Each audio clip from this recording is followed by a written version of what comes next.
회복과 같이 온다. 회복은 심판을 동반한다. 이야기를 우리가 계속 반복하고 있습니다.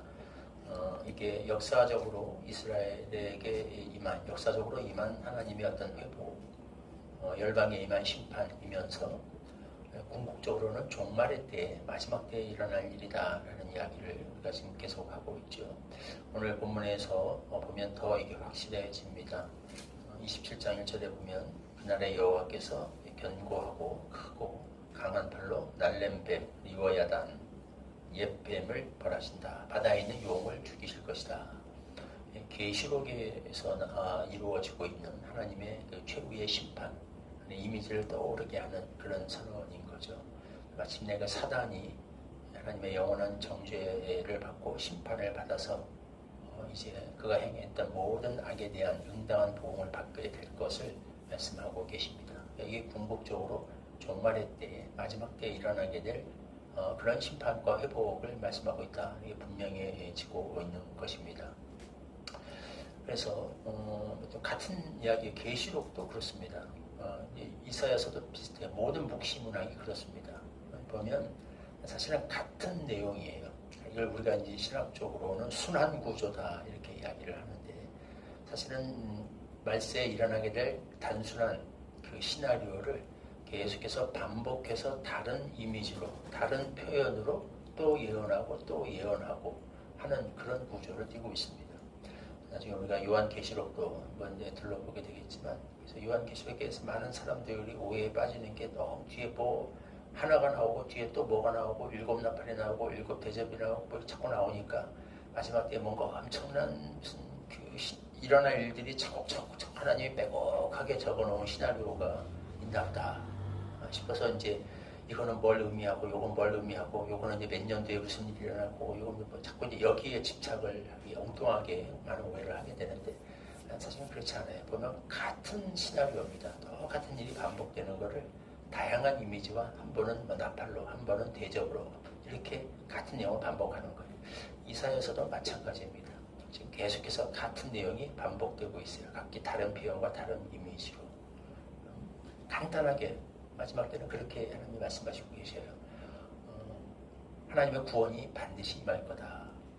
근데 이 구원은 악인의 심판을 동반한다. 이 둘이 한순간에 어느 날 갑자기 아무것도 없다가 한순간에 이루어지는 것이 아니라 점진적인 과정을 통해서 이렇게 심화되어 가다가 궁극적인 절정, 어떤 극치에 이르게 될 거다. 이 이야기입니다. 이 이야기를 계속해서 우리가 이사야서를 읽으면서 다양한 표현들로 때로는 나라의 이름을 바꿔가면서 이렇게 여러 가지 이미지를 사용해서 이렇게 우리가 듣고 또 듣고 이렇게 되는 거죠. 오늘도 명백하게 그 표현을 씁니다. 제가 이미 이 표현을 내렸었어요. 잉태하고 산고를 당하였다. 이런 표현이 등장하죠. 이건 산통에 비유하고 있습니다. 말세는 그러니까 산통하는 진통을 겪고 있는 여인과 같을 거다라는 이야기를 좀 하고 있는 것입니다. 예수님도 명백히 말씀하셨죠. 마지막 종말의 때가 되면 큰 환란이 있을 거고 난리와 난리 소문 듣게 될 거고 어려움, 혹독한 시련의 시기가 닥칠 건데 이게 산통의 시작이다. 아이의 출생을 가져오기 위해 필요한 진통이다. 라는 그런 이야기를 하셨습니다. 굉장히 어려운 시간이 될 거다. 고통의 시간이 될 거다. 라고 예수님도 말씀하셨습니다. 다행히 하나님 감사하게 하나님께서 택자들을 위하여서 환란의 날들을 감하셨다. 한편으로는 너희가 이 날이 겨울에 나지 않기를 기도하라. 이렇게 말씀하셨어요. 그때가 되면 참 인간적으로 이게 너무 힘든 시간이 될 거기 때문에 아이 뵌 여인들 이런 자들에게 특별히 더 가혹한 시간이 될 거다. 그래서 그 겨울에 난다면 훨씬 더 가혹하게 될 거다. 이 환란이 겨울에 나지 않도록 기도하고 아이 뵌 여인들에게 화가 있다. 이 말은 더 가혹한 시간이 될 거다. 이런 이야기들을 하셨습니다만 그러나 하나님께서 그 택자들을 생각하셔서 환란의 날들을 감하실 거다. 우리의 믿음의 분량과 우리의 연약함을 다 이해하시고 헤아리시는 하나님께서 그 속에서 은혜를 베푸실 거다. 예수님도 비슷한 이야기를 하셨습니다. 이사야도 이렇게 이야기를 합니다. 한편으로 하나님의 택함을 받은 구원받아야 될 성도들에게는 하나님의 징계와 하나님의 그 심판을 받아야 될 그런 악인들에게나 똑같이 환난의 시간이 될 거다는 이야기를 합니다. 악인들은 하나님의 심판 때문에 큰 환난을 당하게 될 것이고, 반면에 택자들은 그 악인들이 교회의 택자에 가하는 그 마지막 공격, 최후의 발악 때문에 또 가혹한 시간을 보내게 될 겁니다. 양쪽 다, 그러니까 계시록을 좀 가져다가 비교해 보면 양쪽 다에게 마지막 종말의 때는 큰 시련과 환난과 고통의 시간이 될 거다라고 말씀하고 계세요. 마지막 종말의 때 하나님의 우리 주님의 재림이 임박하게 될 때 우리는 이와 같은 일이 있을 것을 미리 마음에 준비를 해야 됩니다. 이 속에서 하나님께서 이루시는 역사가 있지요. 하나님께서 이루시는 역사가 있습니다. 첫째는 하나님께서 이걸 통해서 열방이 세계의 거민이 의를 배우게 하신다. 하나님의 공의를 드러내신다는 것. 이게 궁극적으로 왜 이런 심판이 있어야 되는가, 환난이 있어야 되는가에 대한 가장 중요한 이유이기도 하죠. 9절에 26장 9절에 보면 주께서 땅에서 심판하시는 때 세계의 거민이 의를 배움이니이다. 하나님의 의가 드러나는 순간입니다. 공의의 재판장이신 하나님께서 공의를 행하시는 순간이에요. 하나님의 의를 배웁니다. 이 속에서 이 하나님의 환난, 이 시련, 이 산통이 마지막 임하는 때에 하나님의 의가 나타나게 되는데 여기서 두 갈래로 반응이 나눠집니다. 어떻게 보면 이게 또 하나님의 중요한 목적이죠. 이런 시련과 환난과 고난을 통해서 명백해져요. 알곡과 쭉정이, 누가 악인, 누가 알곡이고 누가 쭉정인지, 누가 양이고 누가 염소인지, 하나님의 구원 아래 있는 자와 그렇지 않은 자들이 명백하게 나눠지는 시간이기도 하죠. 그래서 하나님의 은혜 아래 있는 자들은 이날을 힘들어하면서도 한편으로 사모합니다. 감사의 찬송을 불러요. 이 가운데 드러나는 하나님의 의를 봅니다. 하나님의 의를 보고 감사하고 찬양하게 됩니다. 그 믿음이 더 정결해지고 연단을 받게 되죠.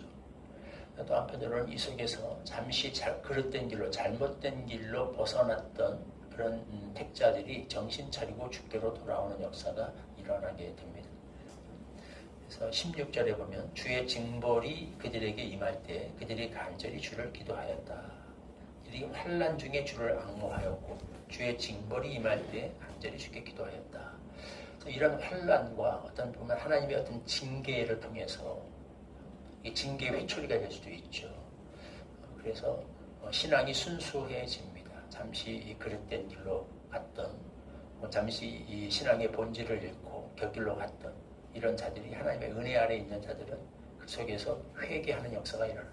회개하고 기도하고 신앙이 순수해지고 신앙이 정결해지고 하나님이 교회가 갖기를 원했던 그 정결한 세단장한 신부같이 아름다운 예루살렘의 이미지를 통해 계시록이 나타나죠.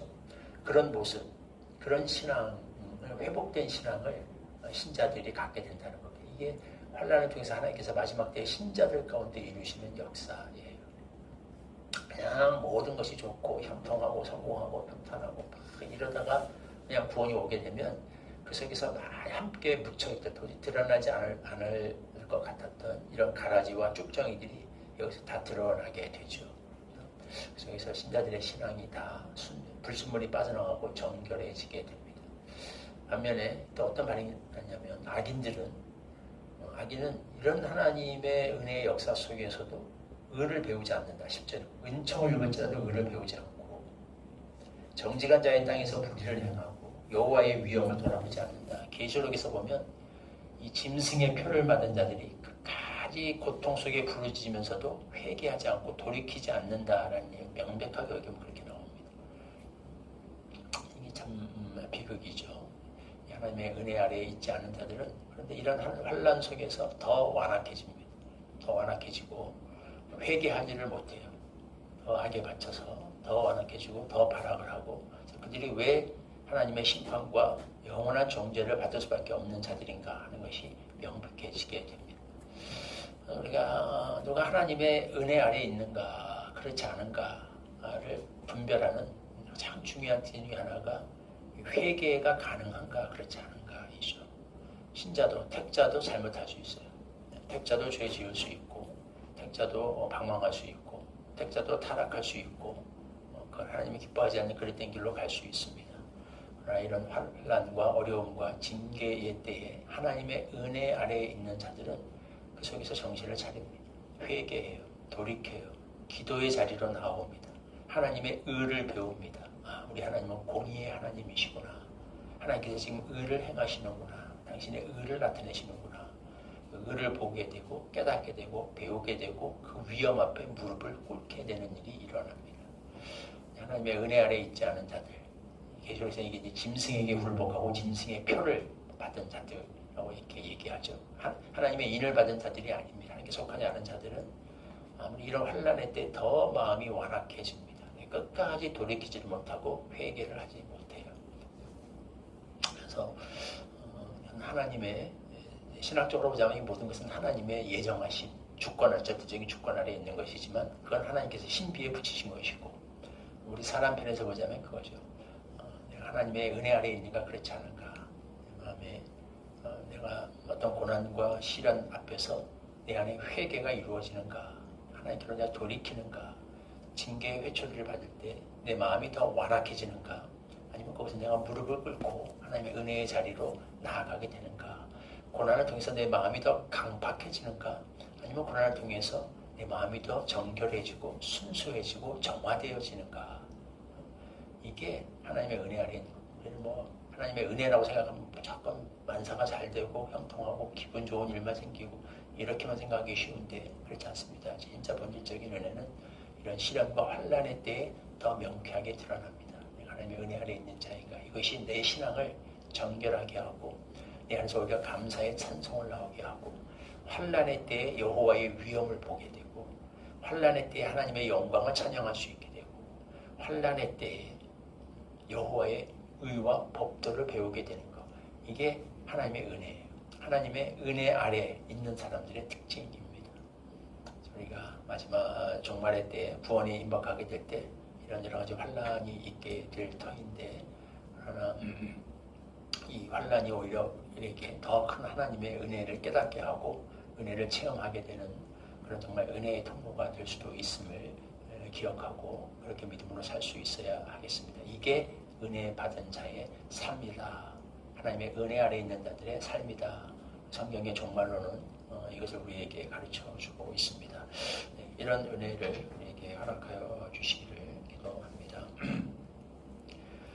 9절과 10절 말씀 26장 9절과 10절 같이 한 목소리로 읽겠습니다. 시작. 밤에 내 영혼이 주를 사모하여 싸운즉 내 중심이 주를 간절히 구하오리니 이는 주께서 땅에서 심판하시는 때에 덕의 거민이 의를 배움이니이다. 하기는 은총을 입을지라도 의를 배우지 아니하며 정직한 자의 땅에서 불의를 행하고 여호와의 위엄을 돌아보지 아니하는도다. 하나님, 환난과 시련이 닥칠 때, 고난이 닥칠 때 의인은 하나님의 은혜를 받은 자는 주를 더욱 사모합니다. 하나님의 의를 배우게 되고 법도를 깨닫게 되고 영광과 위엄 앞에 무릎 꿇고 하나님을 찬양하게 됩니다. 반면에 악인은 그럴수록 더 마음이 강팍해지고 완악해지며 마음을 돌이키지 아니하고 하나님께 대적하게 될 것이다. 성경은 이것을 우리에게 경고하고 있습니다. 하나님 우리에게 은혜를 주셔서 시련과 환난의 때 의를 배우고 여호와의 법도를 배우고 우리의 신앙을 정결케 하는 그런 하나님의 축복과 은혜를 체험하는 자들로 살 수 있게 하여 주시옵소서. 마지막 종말의 때 이와 같은 시련과 어려움과 환난이 있을 것인데 이 속에서 더 우리의 믿음이 정결하게 되며 더 간절히 주를 사모하며 여호와의 날을 기대하며 간절한 기도로 우리 자신을 정결케 하고 임박한 우리 주님의 재림과 최후의 심판과 하나님의 공의를 사모하며 기다리는 그런 성도들로 주 앞에 빚어지게 하여 주시옵소서. 예수님의 이름으로 기도하옵나이다. 아멘. 찬송가 516장 4절 부르시고 주님 가르쳐 주신 기도를 함께 기도하겠습니다. 고난길에 치고